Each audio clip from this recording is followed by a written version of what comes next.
Bismillahirrahmanirrahim. Seperti yang telah kita ketahui bahwa mengetahui hukum-hukum syara itu punya beberapa metode atau punya beberapa jalan. Satu, dengan jalan taklid.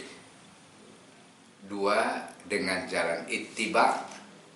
Dan ketiga, dengan jalan ijtihad. Bagian ketiga inilah yang sedang kita kaji.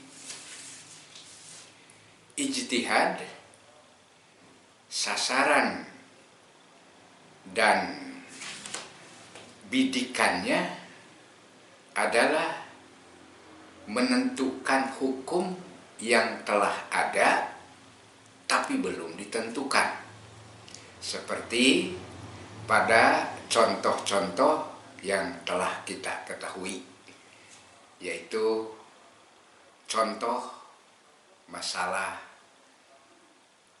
menentukan hukum sholat sunat witir, dan seperti menentukan hukum membaca basmalah di dalam sholat dikala membuka sholat dengan bacaan Fatihah. Bagian kedua yaitu mengetahui hukum-hukum yang belum ada. Inilah sasaran paling utama mengetahui hukum dengan jalan ijtihad. Namun alangkah baiknya sebelum kita memberi contoh mengenai membidik atau mengetahui hukum yang belum ada, kita mengetahui dulu apakah ijtihad itu. Memang ijtihad merupakan satu karya atau pekerjaan yang sangat sulit, yang tidak umum bisa dilakukan oleh setiap orang. Ijtihad atau prudensi ini ada dua makna. Ada ijtihad secara leksikologi atau ijtihad menurut lugat, yaitu istifrogul wus'i bipa'lin minal af'al, yaitu mengerahkan segala kemampuan secara maksimal dalam mengerjakan sesuatu pekerjaan.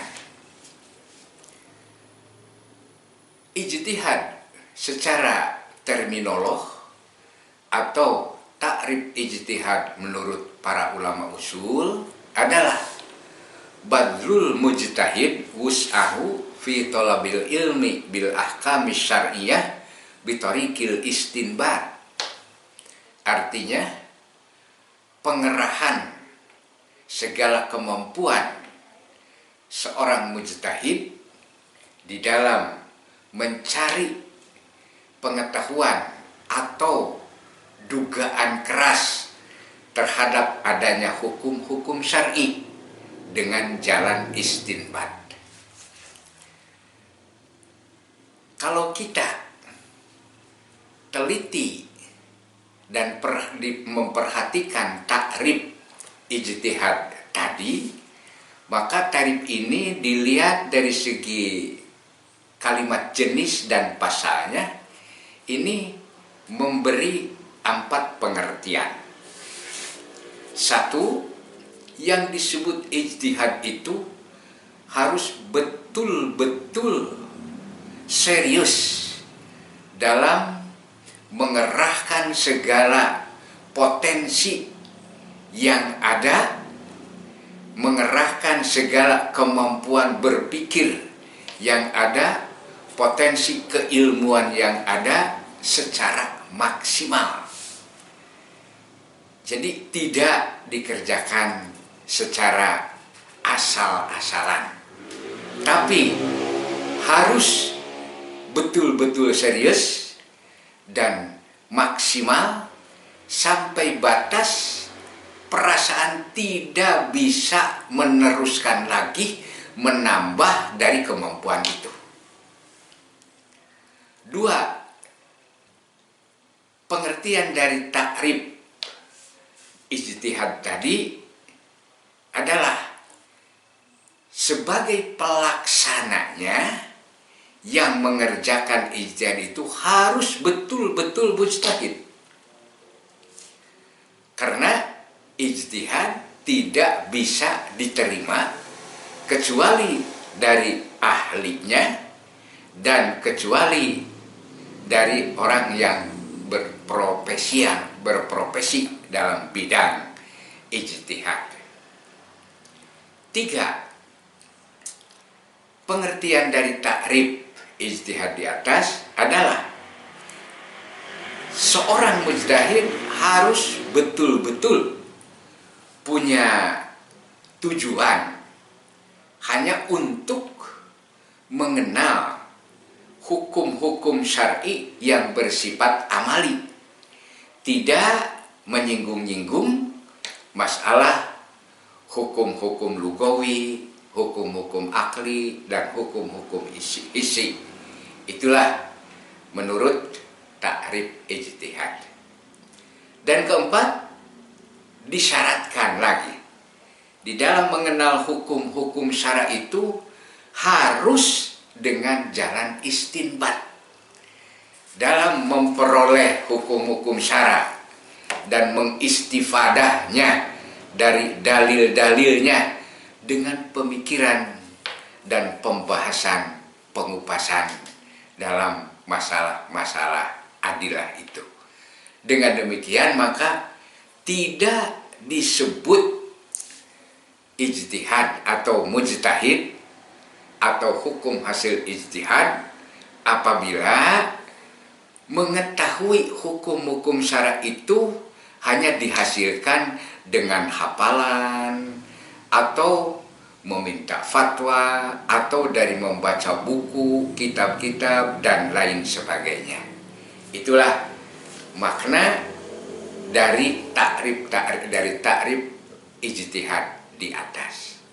Selanjutnya, siapa saja yang patut disebut mujtahid? Para ulama usul ya memberi pengertian bahwa yang dimaksud dengan kata mujtahid adalah man qomat fihi malakatul ijtihad. Seseorang yang memiliki karakter, memiliki kekuatan pemikiran di dalam ijtihad atau kemampuan untuk mengistinbat hukum syar'i yang bersifat amali dari dalil-dalilnya yang tafsil. Maka orang itu oleh para ulama usul disebut seorang faqih atau juga disebut mujtahid. Maka tidak diperhitungkan dan tidak bisa disebut mujtahid, juga tidak bisa disebut ulama fikih apabila seseorang hanya mengetahui hukum-hukum syara dengan jalan hafalan atau dengan jalan talqin atau dengan membaca kitab-kitab fikih tanpa ayat pembahasan, tanpa ayat nador dan tanpa ayat ada istinbat. Selanjutnya, kemampuan seseorang untuk bisa berijtihad itu bisa terlaksana apabila terdapat pada dirinya beberapa syarat ijtihad yang harus dimiliki. Di antaranya, pertama, seseorang mujtahid yang ada kemampuan untuk berijtihad ini disyaratkan harus mengetahui bahasa Arab. Pengetahuan mengenai bahasa Arab ini harus sampai pada posisi atau pada batas yang memungkinkan bisa memahami khitab Arab atau memahami interaksi bicara orang-orang Arab dan mengetahui makna-makna mufradat dari bahasa Arab itu sendiri dan ilmu tata bahasanya di dalam mengungkap satu ungkapan yang berbahasa Arab.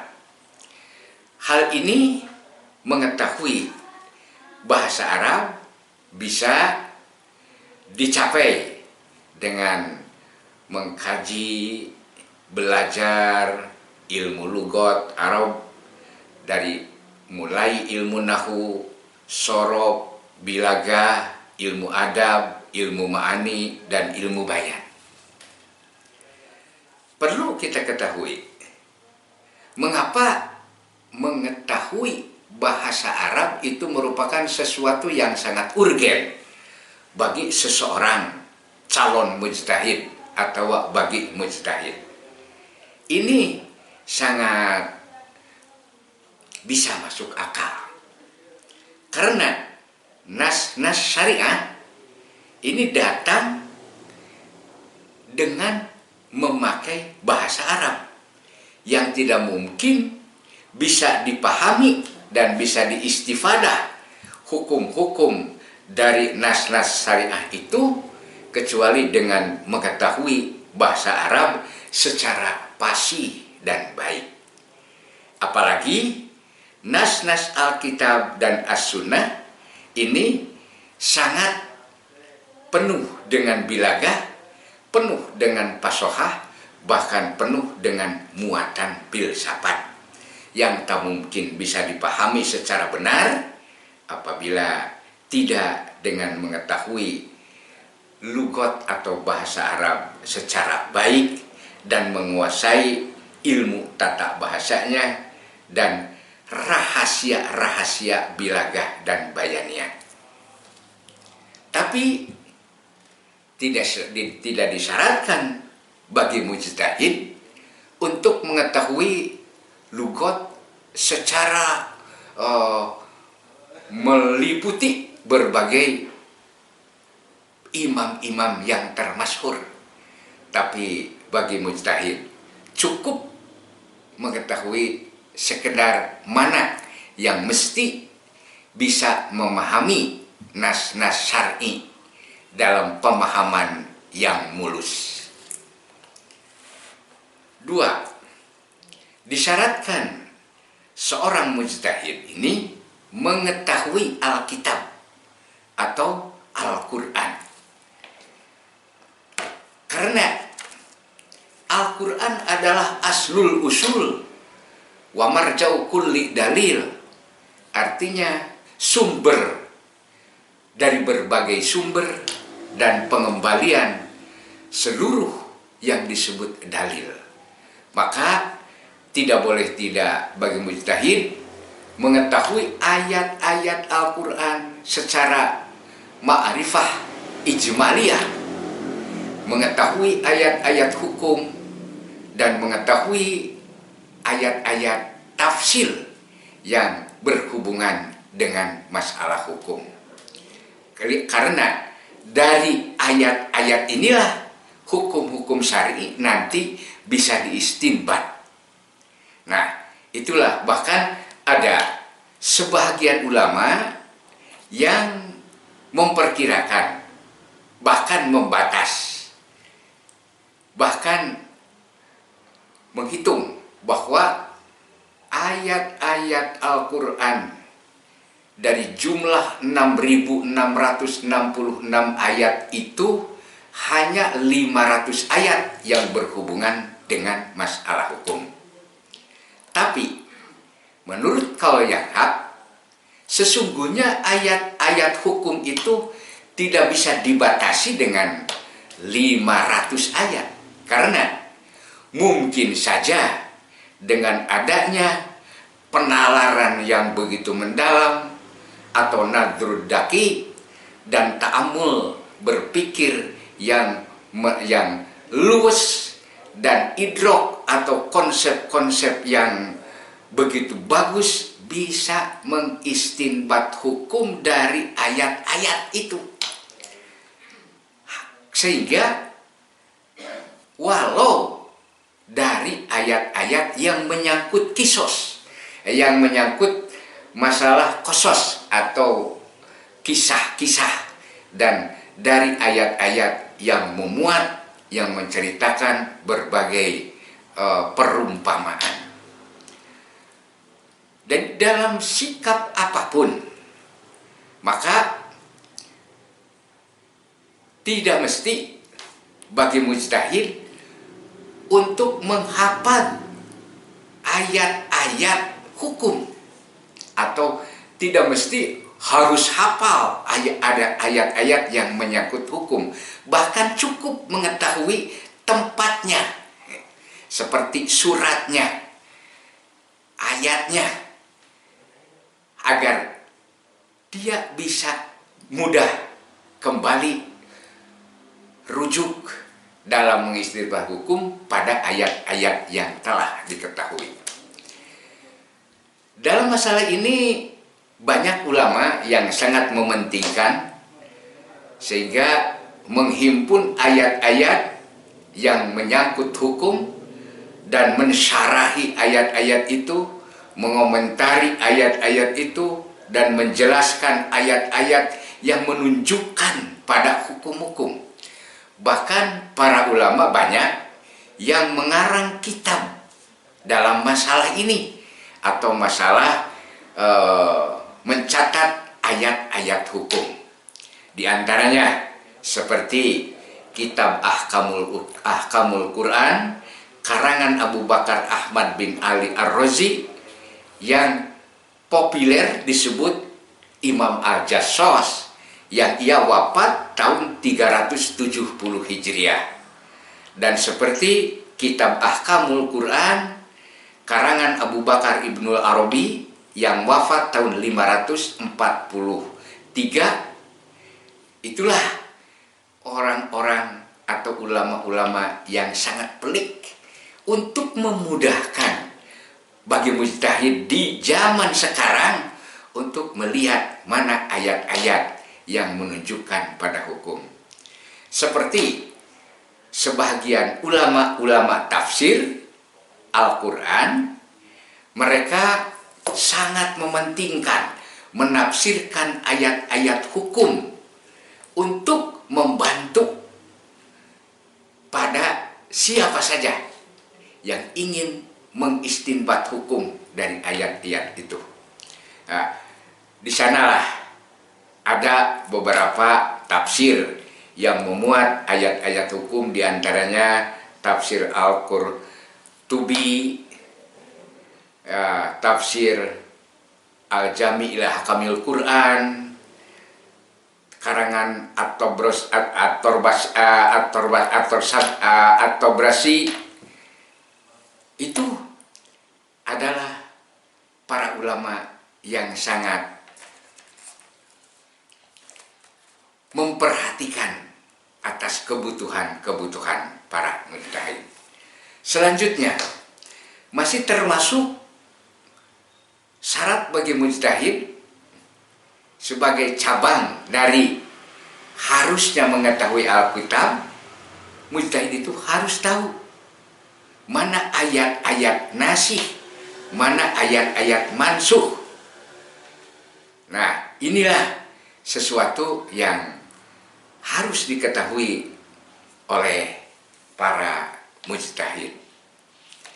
Di antara kitab-kitab yang membahas mengenai nasakh mansuh, ada satu kitab yang dikarang oleh Al-Imam Abi Ja'far Muhammad Ibnu Ahmad, yang biasa populer disebut Imam An-Nahas yang wafat pada tahun 338. Ia mengarang satu kitab yang hanya memuat masalah nasakh mansuh. Lagi pula, ini satu kesempurnaan. Wajib untuk mujtahid mengetahui asbab nuzul. Sebab-sebab nuzulnya ayat. Yang ayat itu bertalian berhubungan dengan hukum. Karena dengan mengetahui asbab nuzul, ini sangat bisa menolong dari atas memahami apa yang dimaksud dari ayat-ayat itu. Itulah pengetahuan mengenai syarat bagi mujtahid di dalam mengetahui Al-Quran. Karena dilalatul Quran, menunjukkannya Al-Quran pada hukum itu adalah Quran itu adalah qot'iyul wurud. Artinya qot'i datangnya. Artinya tetap qot'i karena sampai pada kita itu sampai dengan jalan tawatur yang memberi faidah pada keyakinan dengan sihahnya apa yang diterima. Maka hukum-hukumnya adalah qot'iyatus subut, kecuali dalil atau dilalahnya. Dilalah Al-Quran itu ada kalanya qot'i, ada kalanya dhonni. Maka ayat Al-Quran disebut qot'i apabila lapan itu tidak pantas diberi makna selain satu makna. Seperti maka pada keadaan seperti itu dilalah lapan pada hukum disebut dilalah qot'iyah. Seperti firman Allah, walakum nisfu ma taraka azwajukum illam yakun lahu walad fa in kana lahunna waladun falkumur rubu mimma tarokna mim ba'di wasiyati yusi biha audain. Ini masalah waris. Itu qot'i hukumnya, qot'i wurudinya. Dan seperti firman Allah, az-zaniyatu waz-zani fajlidu kulla wahidin mi'ata jaldah.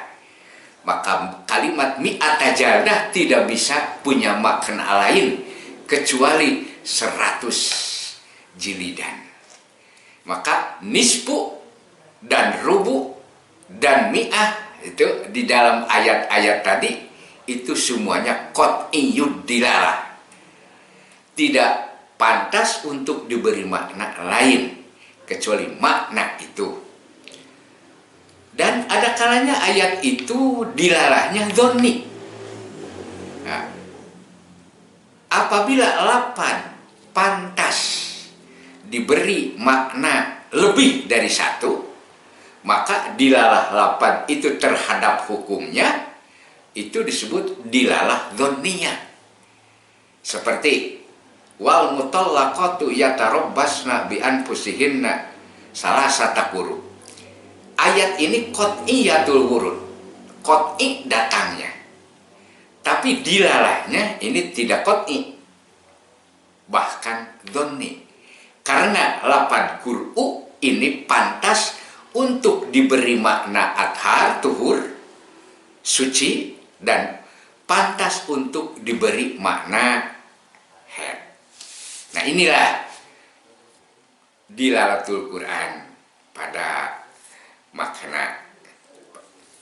Selanjutnya, syarat bagi mujtahid yang ketiga adalah seorang mujtahid diwajibkan mengetahui sunnah dari segi sahih dan doibnya, dan mengetahui ahwal rawinya, mengenai adilnya, dobitnya, waro dan fakihnya, dan mengetahui mana hadis mutawatir, mana hadis masyhur, dan apa yang disebut hadis ahad.